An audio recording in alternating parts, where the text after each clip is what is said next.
Sauber, a team with rich history. The Sauber is through.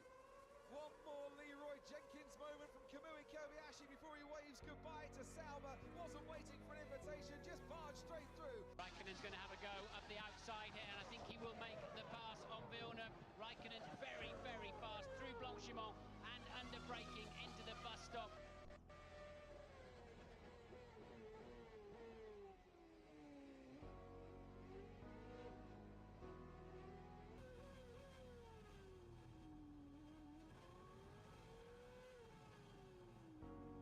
They've enjoyed plenty of success over 25 years and have racked up a large number of podium places. Courtesy of Nick Heidfeldt's first podium position. Con Fernando Alonso. You know, euphoria, the excitement, it's just...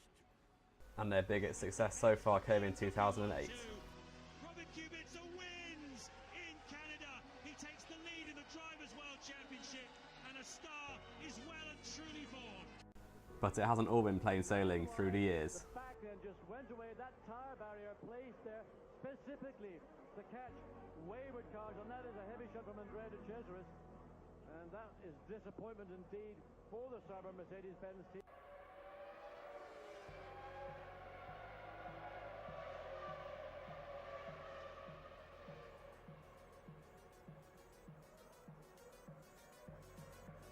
Here we go then. So Raikkonen loses it. He does. He puts his left front wheel. Oh, I believe that's in the Dunlop curve, and Alesi did indeed just collect him up. And now we're going to see, well, once again, the tether's not working particularly well. Lucky for Raikkonen.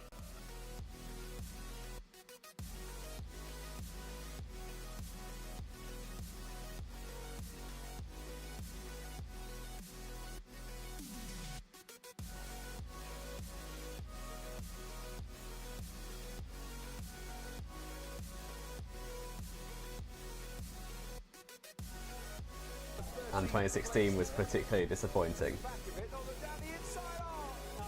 Goes Sauber and Marcus Ericsson and Felipe Nasser come together. That was utter stupidity all round. The team could barely afford to go racing, loads of broken bits, fighting over, as I said, the back of the field. Utter nonsense. So, some fresh blood was needed for 2017, which is why they signed up Pascal Wehrlein and a young Brit, Jamie Brewerton.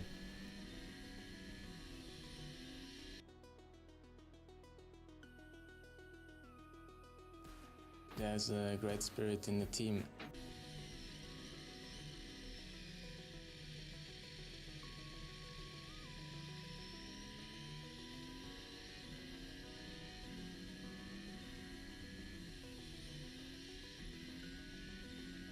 So what did 2017 hold for the Sauber Formula 1 team?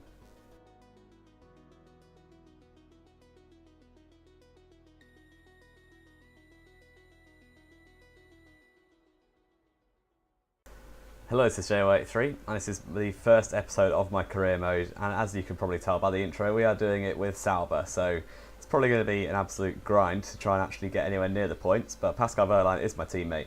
We're going to get straight into the settings for the race, for the season, full qualifying, and manual starts, obviously 50% race. I'm going to run 100 and 101 for this episode, but this is literally the first thing I did on F1. So I had the beta and then got the full game. So this is the first thing I did on the full game, which probably may come into thought later in the video, but yeah, I'm also going with no assists on this game completely from the start. So last game I ran assists, as you could tell from like AOR and career mode and everything. I ran assists generally and I was pretty good with no assists, if I do say so myself, but from the start of this game we are running no assists, so that is the reason why I'm turning them all off. And it might also give a reason why I'm not particularly good at it at the minute. But let's get, these are all the settings you can see on the screen. We're getting a 35% career modifier, I don't know what that means really, but new contract with Sauber. I'm the number 2 driver with Pascal Wehrlein as my teammate, and into the new paddock sort of thing. I'm going to quick look around. We've got a nice little phone there on the left and a bowl of fruit with sponsored by McLaren, looks like, with plenty of oranges in there. But now let's get straight onto the laptop, and I've got a nice little helmet, I think, and laptop instruction. It's basically the same thing as last season on that page, but then this page is completely different. And it's a complete like maze to me at the minute. I don't have a clue what I'm doing. I just have to sort of look around. So I'm going to try and play it by ear. and sort of just guess what I need to do when I get further into the season. But let's get into the practice sessions then, and there are a load of new practice sessions to do, so it should be quite fun.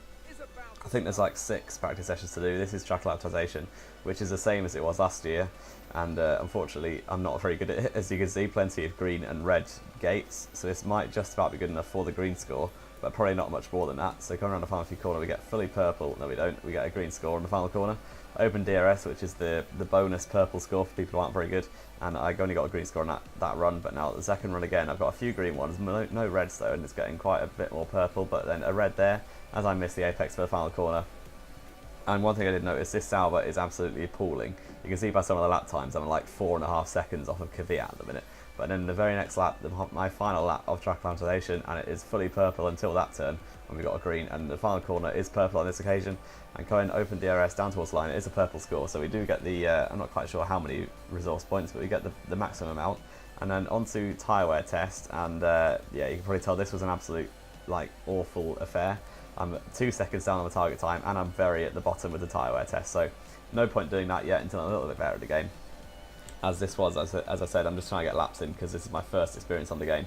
Now qualifying pace, we're actually on a good lap, but then Valtteri Bottas thinks he can just ruin it for me, so I've lost about 6 tenths there on my, this is race strategy test actually, there's too many to keep track of anymore, and on the end of that lap it didn't go very well, and I'm 2.5 tenths down, and unfortunately we are still 5 seconds off of the pole time, off of the fastest time at the minute, but then the next lap I actually improve and get over the time. So we're improving already, get the green score in the target, in the race strategy test, and then by the end of the race strategy test, we got another green and another red, and then this is the final run, and we do get another green score, so that is a good, we get the smaller bonus, but not the purple, but we do succeed in the strategy test, and now qualifying pace, we're 2.5 tenths off of our target, which is just to beat Pascal Wehrlein, and unfortunately that we couldn't do that, so now onto the brand new paddock sort of thing. It's a bit like F1 2011 where you've got a little motorhome. And talking to my engineer, I'm going to not talk to because it's like a 3-minute thing, and I think everyone's seen it at this point.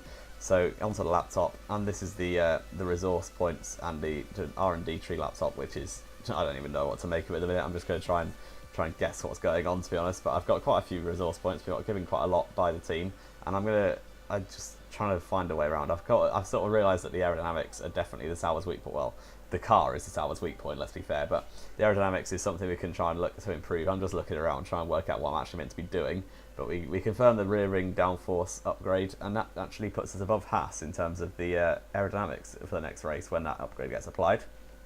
So I'm also going to go for the wind tunnel efficiency just to make it, I can't quite remember what it does, but it does something. It means 10% less resource points to buy future aerodynamic upgrades, so that's pretty helpful. So we're going to go for that one as well, I think. Yes, we are. And now we're going to straight into qualifying, and it is a 3 session, like we've got Q1, 2 and 3, but obviously I'm in a Sauber, it'll be an absolute miracle if I get out of Q1, especially with the pace I was showing in qualifying. But now coming around on my first lap, it is a little bit overcast, so maybe rain could be come into question later in the session, but who knows. And coming around the final corner in 4th gear, and I'm getting reasonably decent at not spinning with no assist. Julian Palmer goes fastest, and yeah, that's something I never thought I'd be saying. But now we go actually quicker than Pascal Wehrlein as it stands, and we get an achievement as well. I'm not quite sure what that is.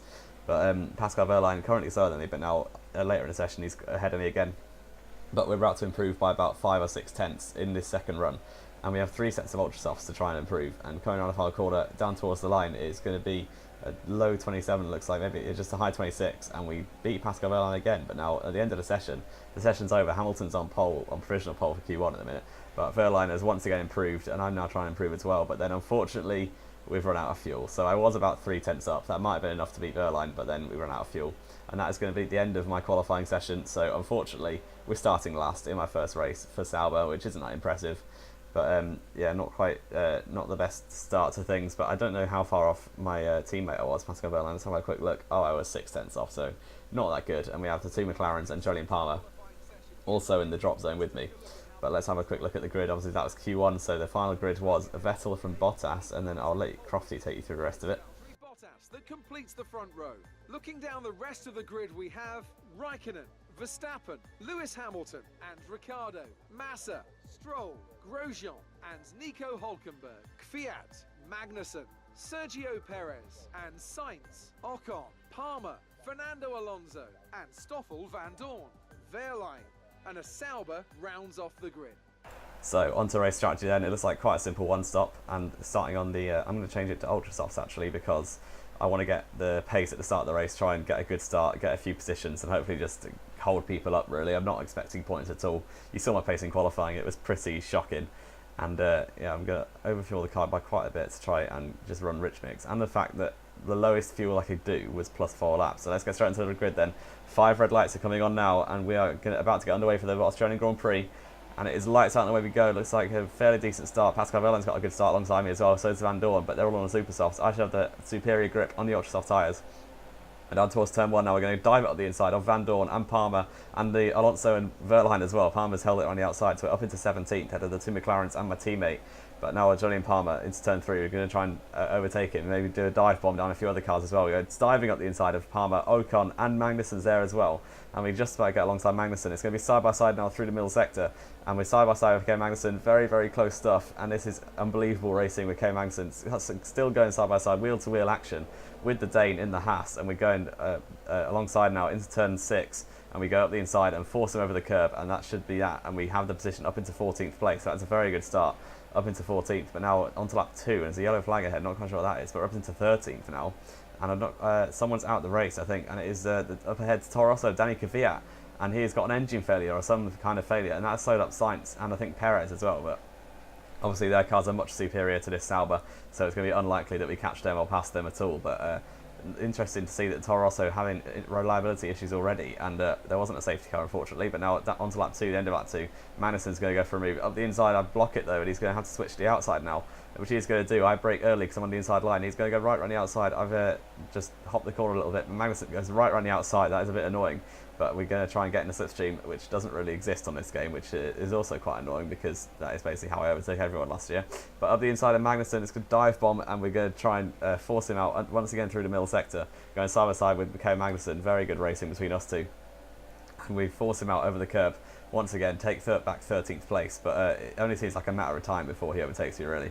But now onto lap 3, DRS has been enabled, and Magnussen has got it enabled right now, and he's going to go to the outside line for turn 1. I brake early once again. Magnussen's going to hold it right around the outside. A little bit of contact, but we force him out, stay in 13th for the time being, but you can just see the train and how far ahead Sainz and Perez are now in only 4 laps, so we are really hampering everyone behind me.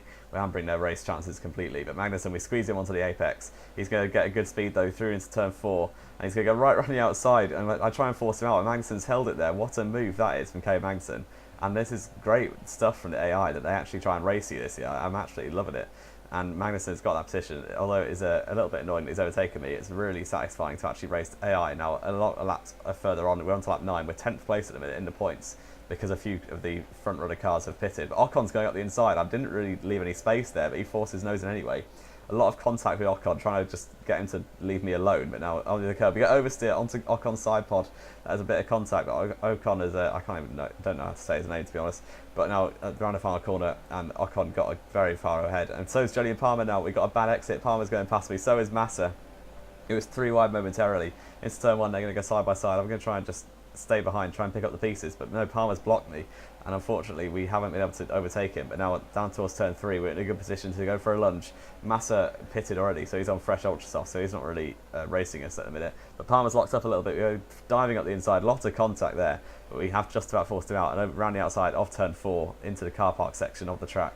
And now we've just about taken that position back up to 12th place, but Palmer's up the inside once again into the final few corners of the Australian Grand Prix, and we're over there onto the grass, and Palmer has overtaken me there, and these tyres are really giving up. I probably should have gone on super softs, to be honest, but we've still got a lot of spare fuel, so running and rich the whole race up until now. But we locked both tyres up into the penultimate corner. Into the pits we go, and straight put the pit limiter on. The new pit lane stuff is pretty interesting this year, but we brake quite early, press wide to put the pit limiter on. And we've also got to do the manual pit stops. You can just see the absolute train that I was holding up. I was 11th, I think, and just holding up everyone behind me. We're going to change the front wing a little bit as well, as I feel like we're missing a bit of top speed, but we have to hold the clutch, put an RPM, and I've bottled it, and I accelerated before they dropped me, and I'm changing the front wing. I've changed it to camera angle loads for some reason, but yeah, I didn't really do very well on that pit exit. But the limiter off now, and we're going to try and undercut, or at least stay ahead of a few cars. But now you can see Pascal Wehrlein and Fernando Alonso are in the pits, and this hasn't gone very well. So Wehrlein has basically overcut me, and we're going to try and go around the outside though. Pascal Wehrlein very, very close racing between the two teammates, the new teammates for Sauber, as they got rid of both Marcus Ericsson and Felipe Nasr for this season. But we're going to go diving up the inside turn 3. But all this means that basically Verline was at the back of the train I was holding up, and he's almost overtaken me. So I'm pretty sure the rest of the train will have also overtaken me. But now on to the end of lap 14, and it gets confirmed really as Stoffel van Dorn, who was also at the back of the train, has come out about a second ahead of me, and we're not going to be able to catch that up really. This Sauber is absolutely shocking. So, and I'm pretty terrible at the game as well at this point. But hopefully I'll improve reasonably soon. But Verline is right behind me, but he's not going to go for a move into turn 3. But Van Dorn is right there, and you can just see everyone has undercut me. I'm now in a legit 18th place, which isn't very good. But now a lap 16, and there's a blue flag. I'm not quite sure which car it is. I think it's a Mercedes. But Verline's going to go for a move around the outside. I've gone defensive into turn 3. And the two teammates, I'm going to be battling him basically to the end of the race now, I think. But now it's going to go around the outside. A lot of contact there, but we've got the Mercedes right behind us. I think it's Valtteri Bottas. And Verline is slowing down Bottas an absolute ton. So maybe you get a penalty, I don't know. But he gets out the way now, so I've got to try and get out the way in a better place, because I don't want to lose as much time as Verline did. But we let Bottas through. He is leading by quite a distance, I think. I can't really see it on the minimap, the next car. But on to like 17, Verline's got DRS once again in this battle for 18th. Which isn't that good. Hopefully it'll improve really quickly. But Verline's going to go around the outside of turn 1. I'm going to try and hold it on the inside, get a better run through turn 2. And now down towards turn 3. We're still side by side with my teammate Pascal Verline, and we're going to go on to the external shot, and we're side by side into turn 3 on the inside line, and we brake early. Verline's locked up a tiny bit, and we're going to go around the inside and force him over the curb and take it back that 18th place. But Verline's going to go up the inside once again, constantly battling my teammates. This is really good stuff, and we're going to hold it around the outside this time and just about force him off and retain 18th place. Looks like he's got the DRS actually. He's going to go up the inside and he's up into 18th, but we're going to try and switch back to the inside line. That's going to be a very aggressive move, and we're up the inside turn 3, and we've got another car just behind it. I think it's a Ferrari car. He's about to lap us, but Verline's just about forced me out. A bit of contact there between us, but no damage done, and we're still just behind him. But we've got to try and stay with him now, because I reckon he's probably got better pace than me, because as I said, I'm pretty shocking. And maybe the AI difficulty set a little too hard for my first run. But now I've got a blue flag. I think it's Lewis Hamilton who's just behind me. Yes, no, it's Bottas actually. He must have pitted. Now he's behind me again. But he's going to lap me up into turn 1. Hopefully we can just stay with Bottas and use Bottas to try and drag me up to Verline and get Verline to get blue flags in a worse position, and maybe we can overtake Verline once again. But now as that has happened, and Bottas has lapped Verline, and now I'm going to try and stay with Verline as well. I've got a much better run through the chicane. Don't know how I managed that, but now we're going to dive bomb it up the inside of the third last corner, or the fourth last corner rather, and we wheel-to-wheel contact, but no damage done. We're back up into 18th. You can see on the minimap, loads of people are about to lap us, so that's going to become an issue reasonably quickly probably. But now we're going to go defensive onto the beginning of lap 21 into turn 1, and Verline's around the outside once again with DRS open, and we're going to try and hold it up the inside line, and we're side by side through turn 1 and 2, and there's a blue flag car. I'm not quite sure who this is. But we're in the slipstream of Pascal Verline, and going to try and dive it up the inside turn 3 once again. And we brake a lot later than him, lock up the front right, and a lot of contact, but there's still no damage done somehow. But we've got a blue flag car. There's Raikkonen behind us. I was looking behind me, so I completely missed the corner. I've got a load of oversteer. Raikkonen's going to go on the outside. And up the inside, he's threaded a needle between the two Saubers who are squabbling.